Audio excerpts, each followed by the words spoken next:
Hello friends, welcome to my channel Aarambh classes.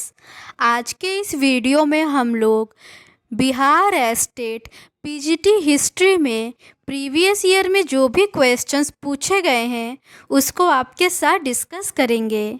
इस video में हम लोग चैप्टर वाइज सॉल्यूशन को देखेंगे। तो बिना देर किए चलिए आज का ये वीडियो शुरू करते हैं। आगे के प्रश्न नगर नियोजन एवं संरचनाएं समाज, अर्थव्यवस्था एवं धर्म से संबंधित है। क्वेश्चन नंबर 72 है, चरवाहे अनाज के बदले में क्या लेते थे? इसका सही आंसर है ऑप्शन डी, उपर्युक्त में से एक से अधिक। चरवाहों को जब अनाज, धातु के औजारों आदि की जरूरत पड़ती थी तब वे अपने पशुओं तथा उनके पनीर, चमड़ा तथा मांस के बदले इन सामग्रियों को ये लोग किसानों और बाजारों से प्राप्त कर लेते थे। अगला प्रश्न है, अपने घर बनाने के लिए सिंधु घाटी के लोग प्रयास करते थे। इसका सही आंसर है ऑप्शन सी, पक्की हुई और दग्ध ईंटें। सिंधु घाटी के लोग अपने घरों को बनाने के लिए पक्की हुई और दग्ध ईंटों का प्रयोग करते थे। सिंधु घाटी के लोग मकान, नालियों तथा स्नान गृह अच्छी तरह से पकाई ईंटों की सहायता से बनाते थे।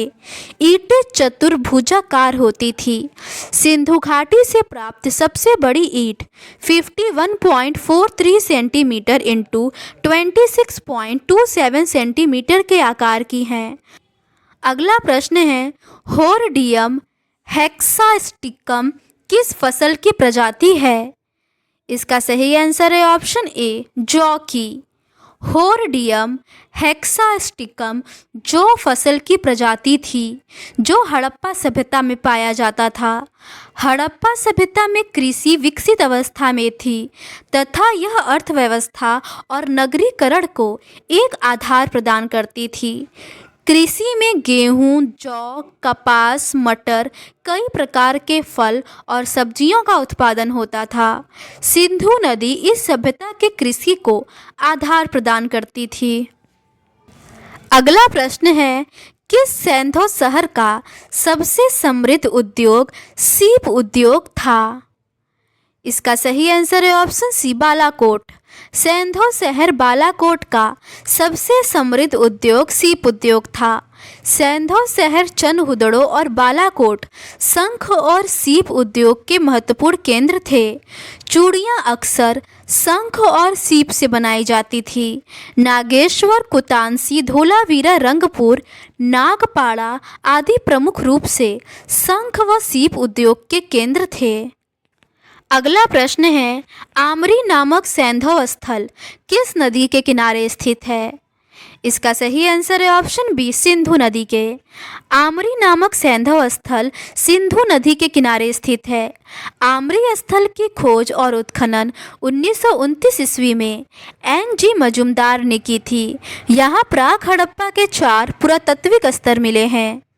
अगला प्रश्न है, सूती कपड़ों से लिपटा हुआ एक उस्तरा कहाँ से मिला है? इसका सही आंसर है ऑप्शन ए, कालीबंगा से। सूती कपड़ों से लिपटा हुआ एक उस्तरा कालीबंगा से मिला है।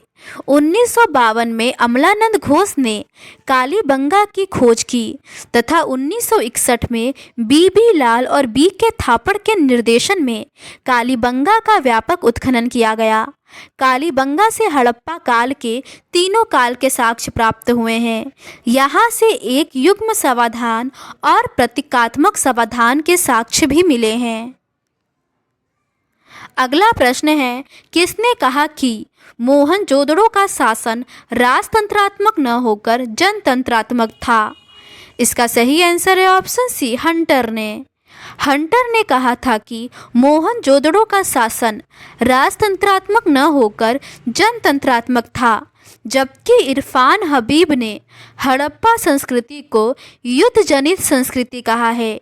पोसेल ने हड़प्पा राज्य में निगम तत्व की प्रधानता मानते हुए इसका शासन नगर परिषद जैसे संस्थाओं से संचालित बताया है। मैके ने मोहनजोदड़ो का शासन एक प्रतिनिधि शासक के हाथ में होना बताया है। अगला प्रश्न है, संभवतः चांदी का सर्वप्रथम प्रयोग किस सभ्यता के लोगों द्वारा किया गया? इसका सही आंसर है ऑप्शन बी, हड़प्पा। संभवतः चांदी का सर्वप्रथम प्रयोग हड़प्पा सभ्यता के लोगों द्वारा किया गया। मोहनजोदड़ो से चांदी के बर्तन में कपड़े के अवशेष प्राप्त हुए हैं। हड़प्पा मोहनजोदड़ो एवं अल्लादीनो से आभूषण के ढेर प्राप्त हुए हैं, जिसमें चांदी काफ़ी संख्या में मिली है। अगला प्रश्न है, सिंधु घाटी सभ्यता के शहरों की गलियां थी? इसका सही आंसर है ऑप्शन सी, चौड़ी और सीधी। सिंधु घाटी सभ्यता के शहरों की गलियां चौड़ी और सीधी होती थी। गलियां 1 मीटर से 2.2 मीटर तक चौड़ी थी। गलियां भूल भुलैया जैसी नहीं बल्कि सीधी थी। घरों के दरवाजे और खिड़कियां मुख्य द्वार की तरफ न खुलकर छोटी गलियों में खुलते थे। इसका अपवाद सिर्फ लोथल था। अगला प्रश्न है, हड़प्पा सभ्यता की विशिष्ट विशेषता कौन सी है?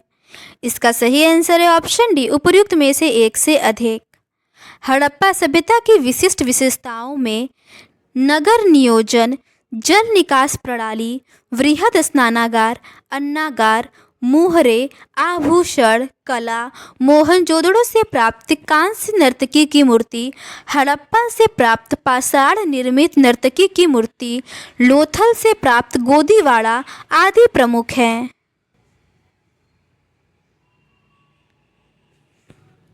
अगला प्रश्न है, हड़प्पा वासी निम्नलिखित में से किसको मानते हैं? इसका सही आंसर है ऑप्शन ए, मृत्यु के बाद का जीवन। हड़प्पा सभ्यता में मृत्यु के बाद के जीवन को स्वीकार किया जाता है। हड़प्पा काल में मृतकों के अंतिम संस्कार के लिए 3 प्रथाएं विद्यमान थी। पहला, मृतक को दफना दिया जाता था तथा उसके उपयोग के लिए आवश्यक वस्तुएं रख दी जाती थी। दूसरा, कलश समाधान विधि तथा तीसरा, मृतक को पशु पक्षियों के आहार के लिए खुला छोड़ दिया जाता था तथा बाद में बची हुई हड्डियों को दफना देते थे। अगला प्रश्न है, सिंधु घाटी की सभ्यता में विशाल स्नानागार प्राप्त हुआ है? इसका सही आंसर है ऑप्शन बी, मोहनजोदड़ो से।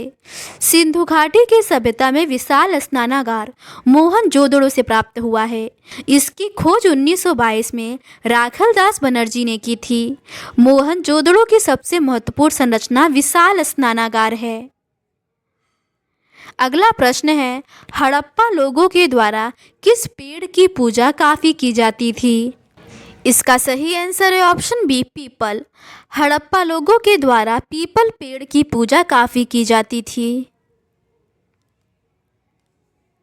अगला प्रश्न है, निम्नांकित में से प्राक हड़प्पा संस्कृति कौन सी है? इसका सही आंसर है ऑप्शन ए, कुल्ली संस्कृति। दक्षिणी बलूचिस्तान स्थित कुल्ली संस्कृति प्राक हड़प्पा संस्कृति के अंतर्गत आती है। इस संस्कृति के मृत भांड पांडु गुलाबी वर्ण के हैं तथा इन पर लाल और काले रंगों से चित्रण हुआ है। अगला प्रश्न है, सिंधु सभ्यता के लोग किस देवता की पूजा करते थे? इसका सही आंसर है ऑप्शन ए, पशुपति की। सिंधु सभ्यता के लोग पशुपति की उपासना करते थे। यद्यपि सैंधव स्थलों पर खुदाई के परिणाम स्वरूप हमें मातृदेवी की कई मूर्तियां प्राप्त हुई हैं। इससे स्पष्ट होता है कि मातृदेवी की उपासना भी उस काल में प्रचलित थी। अगला प्रश्न है, प्राचीन भारत में लंबाई नापने की इकाई क्या कहलाती थी? इसका सही आंसर है ऑप्शन डी, यव। प्राचीन भारत में लंबाई अथवा दूरी नापने की इकाई यव, अंगुल, वितस्ती, हस्त, धनु व क्रोस कहलाती थी। रिक्तिका व कार्स स्वर्णकार की तौल थी तथा निमिष समय का माप हुआ करता था। अगला प्रश्न है, निम्नलिखित में से कौन सा एक गुजरात समुद्र तट पर महत्वपूर्ण बंदरगाह था? इसका सही आंसर है ऑप्शन बी, मुंद्रा। सिंधु कालीन समाज में गुजरात के तट पर स्थित प्रमुख बंदरगाह लोथल तथा मुंद्रा थे। अगला प्रश्न है, हड़प्पा कालीन लोगों को निम्नलिखित में से किस फल का ज्ञान था? इसका सही आंसर है ऑप्शन डी, खजूर। हड़प्पा कालीन लोगों को खजूर, नींबू तथा अनार आदि फलों का ज्ञान था। अगला प्रश्न है, किस काल में स्वास्तिक प्रतीक का प्राचीनतम संदर्भ मिलता है? इसका सही आंसर है ऑप्शन बी, हड़प्पा काल। स्वास्तिक प्रतीक का प्राचीनतम संदर्भ हड़प्पा सभ्यता से प्राप्त होता है। स्वास्तिक सूर्य पूजा का प्रतीक था। हड़प्पा सभ्यता का धार्मिक दृष्टिकोण का आधार इहलौकिक एवं व्यवहारिक अधिक था। अगला प्रश्न है, सिंधु घाटी के समाज में कौन सा पशु शक्ति के प्रतीक से संबंधित था? इसका सही आंसर है ऑप्शन ए, वृषभ। सिंधु समाज में पशु शक्ति के प्रतीक से संबंधित वृषभ था। अनेक सिंधुकालीन स्थलों एवं प्राप्त मोहरों, मुद्रांकनों, ताम्रपत्रों आदि पर इस पशु की चित्राकृति प्राप्त होती है। अगला प्रश्न है, किस स्थान से प्रसिद्ध पुरोहित आकृति प्राप्त हुई है? इसका सही आंसर है ऑप्शन डी, मोहनजोदड़ो।